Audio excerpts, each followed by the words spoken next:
A lei da reprodução é o assunto da entrevista de hoje. Nos acompanhe nessa reflexão.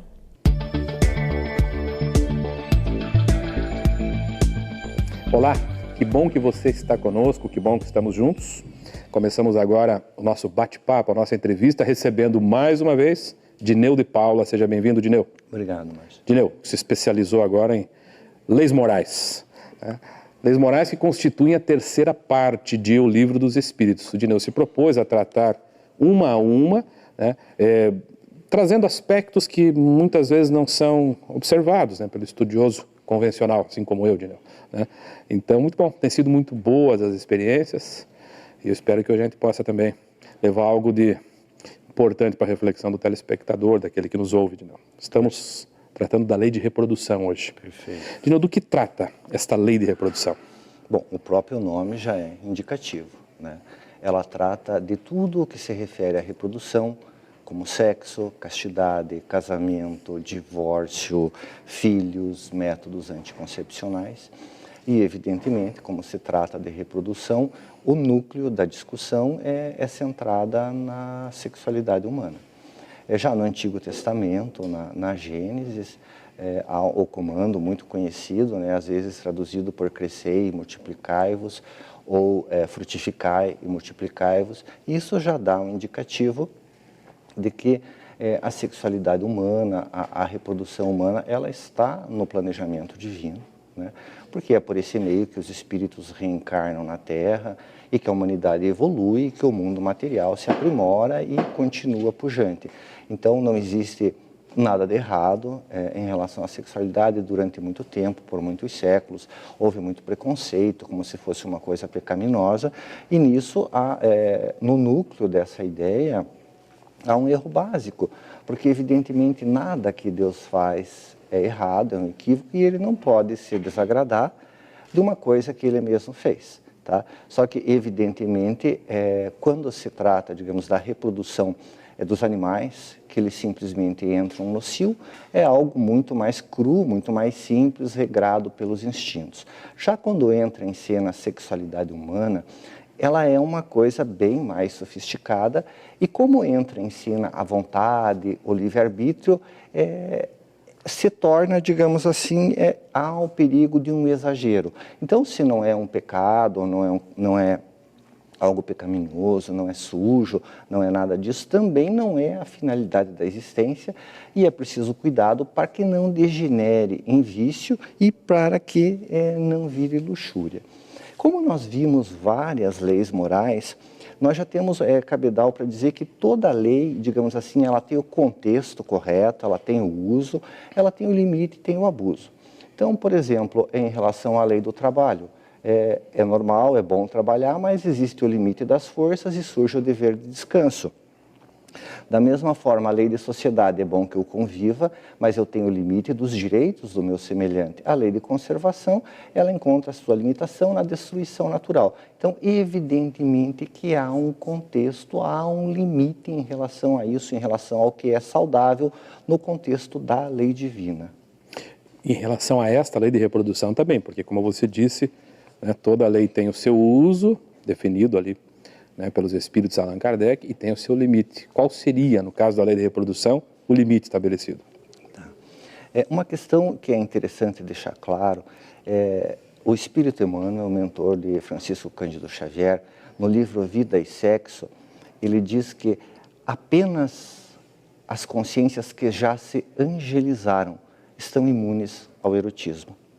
Então, é interessante evitar a hipocrisia a respeito disso, entende? Então, só realmente os anjos, eles não têm apelo erótico, então é algo que faz parte realmente da vida humana, é algo que está presente e que não pode ser ignorado. E no contexto da raça humana, no contexto da humanidade, essa relação sexual, essa coisa do erotismo, da atração, que é algo que vigora no universo inteiro, o movimento dos astros se dá por uma atração magnética, ele tem uma finalidade que não é, digamos assim, o acasalar, não é a reprodução em série. A ideia seria de psiquismos que se atraem, porque o amor ele não se dá entre corpos, ele se dá entre psiquismos, então que um ser sinta atração pelo outro, que estabeleça a parceria e que a partir dali surja a família. Então é um processo de construção de uma sociedade melhor, porque, por exemplo, o macho, ele deve se converter no pai de família, a fêmea na mãe. Aquela união, ela deve propiciar o surgimento da família. Então, dentro dessa questão de contexto, durante muito tempo imperou que o sexo só servia para a reprodução. Não é isso, né? Tem uma finalidade de nutrição psíquica. Emmanuel, nesse mesmo livro, ele diz que quando se estabelece o vínculo sexual entre dois seres, forma-se como um campo de força que nutre esses psiquismos. Então, é algo assim que realmente dá prazer, é a nutrição, que faz surgir a alegria de viver. Então, não é só para a reprodução. Entretanto, é preciso evitar que ele degenere em vício e que vire luxúria. Já é um mandamento, né, muito antigo, que com o comando de não pecar contra a castidade. Então, o que seria a castidade? Evidentemente que a castidade não é a ausência de sexo, porque se castidade fosse falta de sexo, o próprio comando de crescer e multiplicar seria impedido.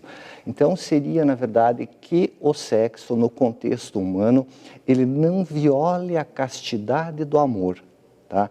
Então, seria que se processe dentro de um dado contexto. É bom, todo mundo gosta, mas precisa observar o contexto de não violar o dever de castidade. Então, não tem nada a ver com deixar, não, né, de ter a relação sexual, é isso? Isso. Que castidade não é deixar de fazer, mas fazer num determinado contexto. Até que tenha em mente que você não é mais puro ou menos puro porque você cede ou não ao apelo erótico. Tudo depende do contexto. O corpo não dá pureza para ninguém. A pureza vem do coração. Então, o limite do sexo é o dever de castidade. Ok, Dineu. Está para fazer um intervalo, Dineu? Perfeito. Então, fique conosco que a gente já retorna para a segunda parte da entrevista sobre lei de reprodução. Aguarde alguns instantes. A Vida em Foco vai para uma pequena pausa e logo retornaremos com o segundo bloco de entrevistas. Até já!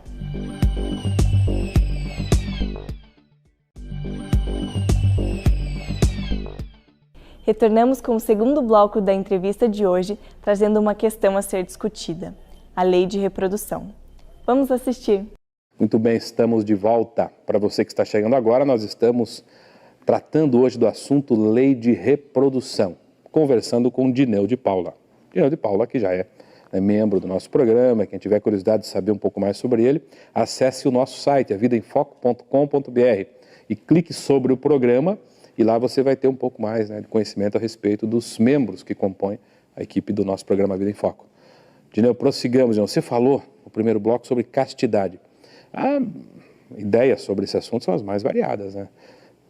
Entende castidade como não fazer, castidade como, como você colocou, como dentro de um contexto, né? O que seria, qual é o dever de castidade, né? O que é isso, qual que é o conteúdo desse dever? Sempre lembrando que é uma concepção que se traz, né? Existem outras que são respeitáveis, mas dentro dessa visão de que castidade não é ausência de sexo, mas que ela é o exercício da função sexual num contexto em que estejam presentes 4 elementos, que seriam amor, compromisso, fidelidade e respeito. Amor é um afeto profundo, não é um interesse momentâneo, não é algo que é fruto da carência, implica o desejo de cuidar do outro. Tá? Então não é algo que surge numa noite, num bater de olhos, não é uma coisa de corpo, é um envolvimento profundo que surge entre dois seres. Sempre implica o cuidado com o outro, uma afeição profunda. Tá? Daí outra coisa que seria o compromisso, que seria o segundo elemento. Ou seja, você deve ter um projeto de vida em que você se vislumbre vivendo com aquela pessoa por muito tempo. Não é um encontro momentâneo. Você estabelece o compromisso quando a felicidade da outra pessoa, ela entra nos seus planos. Os seus atos consideram a felicidade do outro. Então, nesse contexto, tem muita gente que é formalmente casada e que vive sem considerar a felicidade do outro em seus atos. Então tem essa questão da felicidade do outro, tem de ver que tem consequências nisso, porque ninguém quer ser um pedaço de carne, faz mal para o psiquismo humano. Imaginou que eu sou um pedaço de carne que alguém lambe e joga fora. A questão também que Emmanuel falou do campo de forças que se estabelece. Nesse mesmo livro, A Vida e Sexo, né? Nesse mesmo livro, A Vida e Sexo. Tá? Então, é um campo de forças que se estabelece entre as pessoas, de nutrição psíquica, e você tem de ter cuidado, pensar que você está se vinculando, você não sabe o nível da fragilidade psíquica da pessoa com quem você estabelece o conúbio. E a partir do momento em que você estabelece o vínculo, de alguma forma, você tem responsabilidade. E nessa questão de compromisso e de responsabilidade, eu tenho de ter condições de arcar com as consequências, porque os métodos anticoncepcionais nem sempre eles dão certo, tá? Eu tenho condição de arcar, ou se der algum problema, não tenho maturidade para isso, os pais vão ter de responder, certo? Então seria amor, compromisso. Outro ponto que é interessante frisar é a fidelidade, ou seja, é exclusivo entre duas pessoas. A ideia é da monogamia, entende? E no Livro dos Espíritos está claro, entende, que a poligamia ela é uma herança ancestral, é uma coisa do passado, da época da animalidade. Se fosse algo que estivesse de acordo com a lei divina, teria de se ter possibilidade de se tornar universal. E na verdade não tem, porque há uma relativa igualdade entre os sexos. Então, a questão da fidelidade, de você ter o compromisso com uma pessoa e manter esse vínculo só com ela. E nós vivemos um tempo em que muitas pessoas têm o discurso de experiências variadas, poliamor, casamento aberto. E às vezes se coloca a questão, e se o casal contratar? E se o casal, duas pessoas adultas, resolverem? Não, nós vamos ter um casamento aberto. Se for consentido entre eles. Isso. Exatamente. Tá? Lembrando que nós estamos falando da lei divina. Tá? Em relação à lei humana, existe a diferença entre regras, eu até marquei aqui, regras cogentes e regras dispositivas. Tá? O que seria dispositivo? Digamos, se num contrato não se estabelecer nada, aquelas regras valem. Por exemplo, se não estabelecer nenhuma data, vai vencer dia 5. Tá? Existem várias questões assim. Se as pessoas estabelecerem o contrário, a lei não vale. A lei divina, ela não é dispositiva, ela não é uma faculdade. Ela é estabelecida para o progresso e para a felicidade dos espíritos, para a evolução psíquica. E o ser humano, ele precisa transitar de acordo com o planejamento divino da sensação para a emoção. Emmanuel, nesse mesmo livro, que é muito rico e muito interessante, ele diz que os irmãos que se permitem demorar nas experiências da poligamia, eles se candidatam a várias vidas de reeducação. Então, não é um bom negócio, entende? Respeita-se quem opta, mas quem quer ser feliz precisa repensar a questão das sensações físicas e valorizar a questão do sentimento, do afeto que surge a dois, e não em multidão. Né? E, finalmente, o respeito. É a questão de você atentar para os limites do outro, para o estado do outro, para a concordância, porque se não é bom para os dois, não é bom para nenhum. Então, ter essa questão do cuidado com o outro, é alguém que eu estou chamando para conviver comigo, eu preciso respeitar essa pessoa.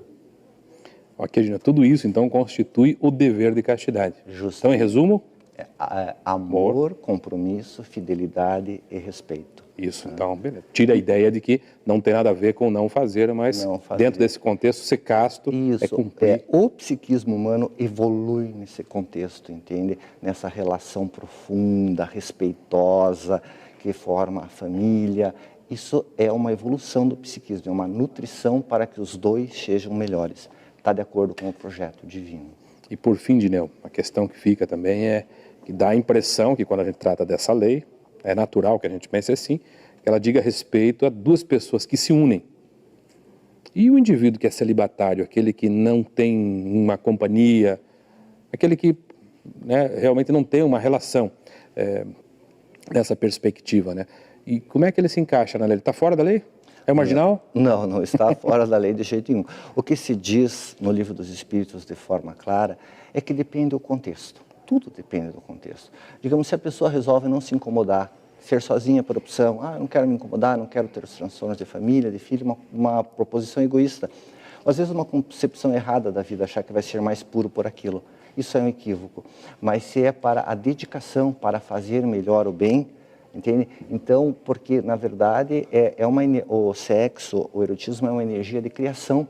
Então você pode criar num contexto mais amplo, você pode estar convidado pela vida, que às vezes não acontece a pessoas que ficam sozinhas. Elas são convidadas a viver o amor dentro de um contexto sublimado, se fazer o esteio, de servir o semelhante. Existem 1000 formas em que a pessoa pode expressar o amor e ser fecunda.